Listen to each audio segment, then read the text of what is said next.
यौगिक विज्ञान का पुनरुत्थान तो तय है, इसलिए क्योंकि ये एक संपूर्ण विज्ञान है, ना कि सिर्फ शरीर या फिर सिर्फ दिमाग तक सीमित। जो कि मॉडर्न मेडिकल साइंस है वो सिर्फ शरीर और दिमाग को ठीक करना जानती है।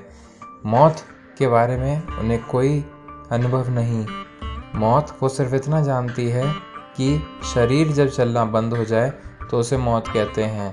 जब शरीर के जो प्रमुख इशारे होते हैं, जैसे कि हृदय की धड़कन, सांसों का होना और गर्मी शरीर की या दिमाग की जो एक्टिविटी होती है, हलचल होती है ईसीजी के द्वारा, जब वो उन्हें मिटी हुई मिलती है तब वो सोचते हैं ये व्यक्ति तो मर चुका है। लेकिन योगी नहीं, योगी अनुभव के द्वारा जानते हैं। अपनी चेतना को जागरूक रखते हुए उन्होंने मृत्यु तक का सफ़र किया हुआ है। वो जानते हैं कि फिर भी प्राणवायु जब तक नहीं जाती व्यक्ति जीवित है और व्यक्ति अनुभव कर सकता है। खैर, आगे जानते हैं कि क्यों ये जो विद्या है ये आगे लौट के आएगी और आ रही है। इसके सामने चैलेंज क्या है, हर्डल क्या है, परेशानियाँ क्या हैं। देखिए, पहली तो ये कि एक सब्जेक्टिव विज्ञान यानी कि व्यक्तिगत, ना कि जो बाहरी रूप से देखा जाए केवल। इसका व्यक्तिगत रूप ऐसा है कि लोगों को इसके लिए तप करना पड़ता है, इसके लायक बनना पड़ता है। ये ऐसा नहीं कि आप कहीं से इसे खरीद लें। इसी वजह से जो लोग अभी तक सिर्फ उपकरणों की सहायता से आगे बढ़ते थे विज्ञान में, अब वो बोलते हैं मेरे उपकरण तो दिखा ही नहीं पा रहे कुछ, तो इसलिए ये सत्य नहीं होगा। खामी उनके उपकरणों में है, उनके उपकरणों की सेंसिटिविटी में है। वो रिसेप्टिव नहीं है, वो ग्रहणशील नहीं है, इसीलिए वो नहीं जान पा रहे। और क्योंकि उनके उपकरण नहीं कह रहे, वो बोलते हैं अस्तित्व में ऐसा होता ही नहीं होगा। व्यक्तिगत ग्रहणशीलता की कमी भी एक कारण है कि योग आगे क्यों नहीं बढ़ पाया आज के समय में, लेकिन बढ़ रहा है। तो व्यक्तिगत तौर पे हर व्यक्ति उतना उत्तम नहीं है। उनके शरीर आज के मॉडर्न जीवन शैली के अनुसार ठुस पड़े हुए हैं। उनका दिमाग भी उस चीज़ को नहीं समझ सकता है।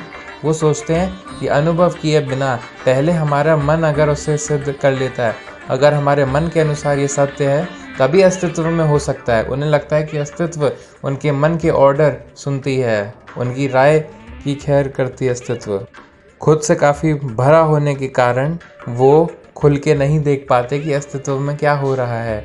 इस वजह से जो उनके दिमाग में उनकी खुद की एक दुनिया है वो उन्हें असली दुनिया लगती है, ना कि अस्तित्व की जो असलियत है। अगली परेशानी है समाज किस प्रकार के व्यक्ति और गुणों को प्रेरित करता है, आगे बढ़ाता है। समाज आज के समय में दुकान चलाने वालों के हाथों में है। दुकान चलाने वाले क्या सोचते हैं कि ज़्यादा से ज़्यादा लोग उनके ग्राहक बने और उत्तेजित रहें, तो इसलिए वो लोगों को उत्तेजित रखते हैं कि उनकी उत्तेजना का समाधान वो लोग स्वयं सोचें कि चीज़ें खरीदना है, जिसकी वजह से वो फ़ायदे में रहें जो बेचने वाले हैं।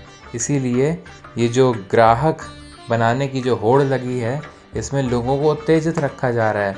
जब उत्तेजित दिमाग का व्यक्ति जो कि बाहर से ही कुछ खरीदना चाहेगा, तो वो अंदर मुड़ के नहीं दिखेगा। इसलिए जो मार्केटिंग फोर्सेस हैं, इन्हें भी दबाना ज़रूरी है कि इनका जो झूठ है, झूठ का जो रायता फैलाया इन्होंने, इसे रोकना ज़रूरी है। ये लोगों में रज और तमस की भावनाएं बढ़ते हैं, जिसकी वजह से वो इग्नोरेंट और एजिटेटेड होते हैं और योग के जो समाधान है उन्हें स्वीकार नहीं कर पाते, क्योंकि वो उन्हें देख ही नहीं पाते, वो उन्हें समझ ही नहीं पाते, वो उन्हें महसूस ही नहीं कर पाते। अगली परेशानी है कि जो टीचर हैं, जो इसे सिखाने वाले हैं योग को, वो अनइफेक्टिव हैं, जिसकी वजह से जो सीखने वाले हैं उन्हें तो फ़र्क महसूस ही नहीं होता। वो काम कर भी लेते हैं पर नहीं होता। इसका समाधान ये बताया सद्गुरु ने कि योग के लिए एक सब्जेक्टिविटी चाहिए होती है। वो सब्जेक्टिविटी जब नहीं होती है तब वो काम नहीं करता, यानी कि व्यक्तिगत तौर से भी योग का एक हिस्सा होता है जो चलाना पड़ता है। धन्यवाद।